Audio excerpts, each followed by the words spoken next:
Welcome back. This is The Sit Down, and I'm joined by Gabrielle Union, producer and star of the new thriller Breaking In. Hi. Welcome. Thank you. The skin, I cannot take it. Listen, your skin. No, your skin. No, your skin. No, your skin. Okay. Okay, we both have good okay, skin. we're done. Okay. So magic. But I was able to see Breaking In before it hit theaters, and really enjoyed the thriller. You had to do, it looked like it was your most physical role you've done thus far. We actually have a clip of the movie to show you guys.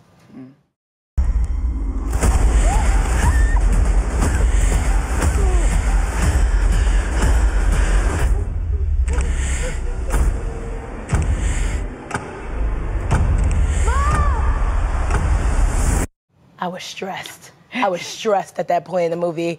But what kind of extra training did you have to do? Because, girl, you were like a Black Panther character.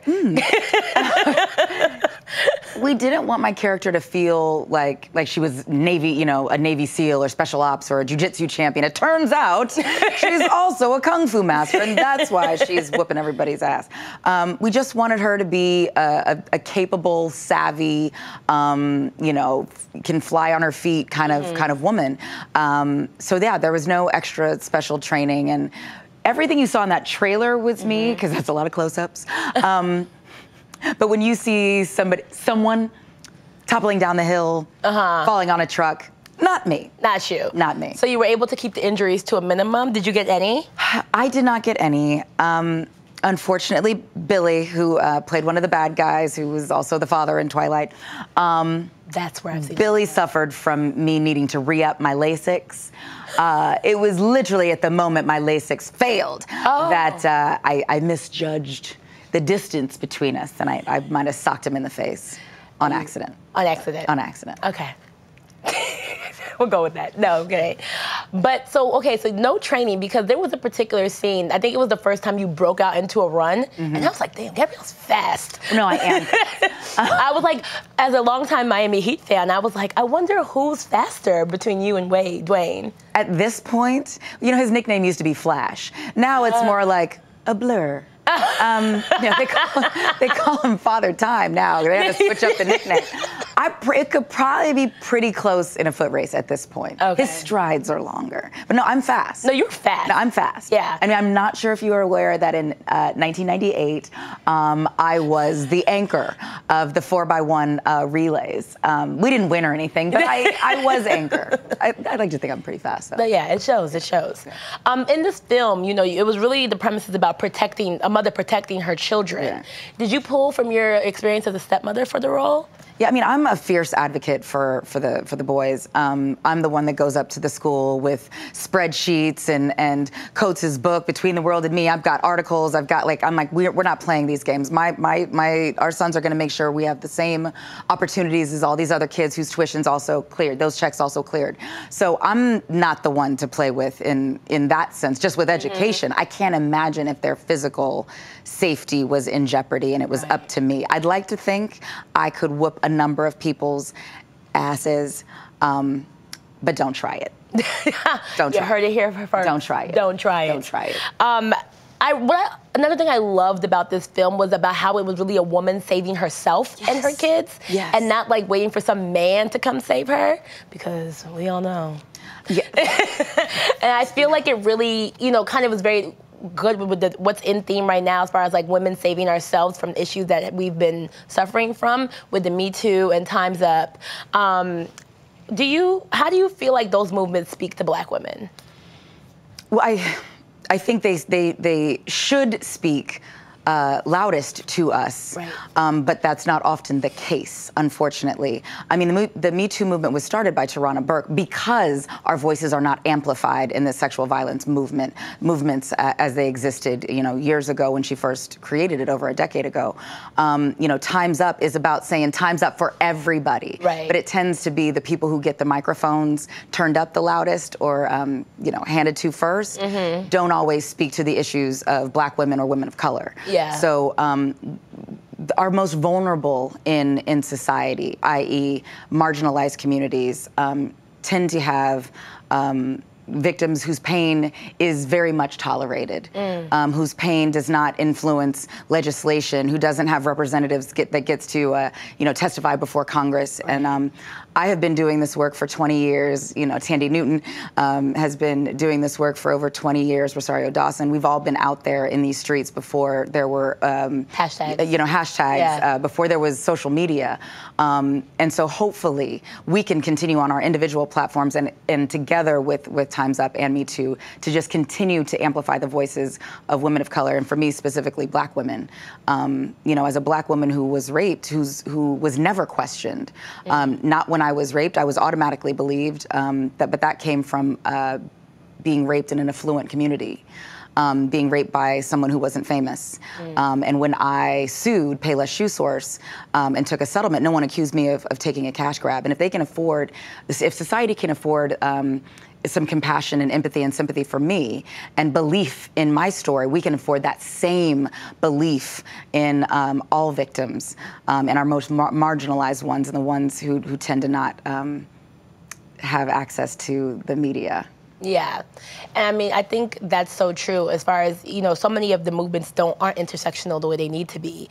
But I think that was why I was really glad to see the recent lens put on R. Kelly, with the Mute R. Kelly. That's been going on for a very long time. And why do you think do you think this is the reason why he was able to get away with it for so long? Because his victims were only women of color? I think in general,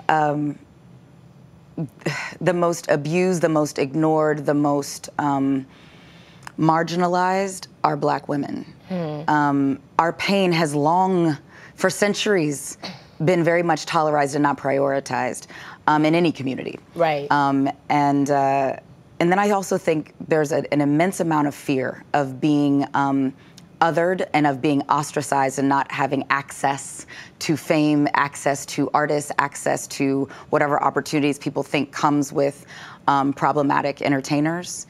So it scares people, if you will, into remaining silent or not speaking out. No one wants to be the person that brings somebody down. Right. And unfortunately, that has allowed predators to walk among us for many years. Yeah. And for those victims, it is that silence is deafening. The silence, the inaction, screams, "You don't matter. Your pain doesn't matter. Nothing about you matters." Yeah. And again, unfortunately, 25 years ago. Me Too has been something that has been a phrase I have been working diligently to never hear again. And there's just so much more work to do. And I implore anyone with access to a microphone, anyone who gets asked these questions. Yes, we all have films or TV shows or products to sell, but if you have the microphone, it is your responsibility to speak for the voiceless and to keep reminding people that all of our pain needs to be addressed. Yeah. All of our pain. Yeah. Yeah. And you've definitely been doing that throughout your career. You were, without a doubt, one of the actors who have been long before social media, like you said. But speaking of your career, you've been acting for like 20 years. 23 years or something. 23 years, yeah. And you've looked 18 the entire time. There you go. So congrats on that, magic. But with you bring it on to being Mary Jane, to Bad Boy, is it still challenging for you to land mainstream roles? Yes. At this point in your career? It's challenging. That's ridiculous. For anybody to get roles, period. When you hear, you'll be watching an interview with some actress that they're like, this is an it girl, I'm Googling, I'm like, who is this person? I've literally never heard of you. Yeah. And they'll be like, I've got 27 projects lined up. I don't know when I'm gonna sleep. And I'm like, I'm doing nothing but sleeping.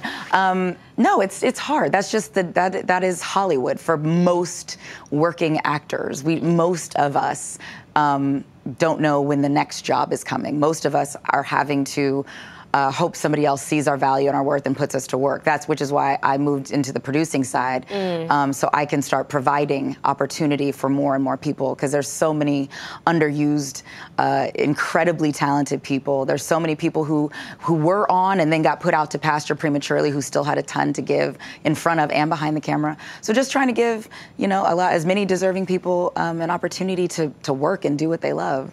Yeah. And so with that being said, when people talk about Black Panthers, this moment now, what's happening, now Black actors will continue to get these roles, or, do you believe that that's a thing, or do you believe that trends are a thing that come and go, and there is no said movie, even if it breaks top 5, that will keep Black actors in work, which they should be, without having to break these barriers? I think the easiest answer is I don't know. We will see. What I do know is there is a shift in how we have come together. We're literally at Vanity Fair party, and you see, Angela Bassett walk by, and she's like, you see Donald Glover, Lena Waithe, we're all, on the way to the bathroom, Janelle Monáe, it's a coming together creatively where we're not waiting. So many people of color, so many Black folks, we have production companies. And instead of just putting ourselves to work, we're like, no, let's get as many of us in positions to greenlight, as many of us who can create, as many of us who can direct and produce. Let's come together and truly take over instead of waiting, for a seat at a table that's in a house that never rolled out the welcome mat for us to begin with. So we're over here building our own table. And it's lovely. It'll probably be on HGTV. Table's lit. It was a the flip, music's great. No, it's amazing. There's a pergola. I mean, there's great snacks, it's the best amazing. food. Yeah, Totally. And that's again, so why Breaking In is such a great movie, because you are starring, it's a thriller, and you are producing. And I save my damn self. And you save your damn self. Like women everywhere, we magically figure out how to save ourselves every day and do heroic things every day, all along the way. Thank you so much, Gabrielle. Thank you for joining us. Breaking In hits theaters just in time for Mother's Day, Friday, May 11th. Stay tuned for more AM to DM.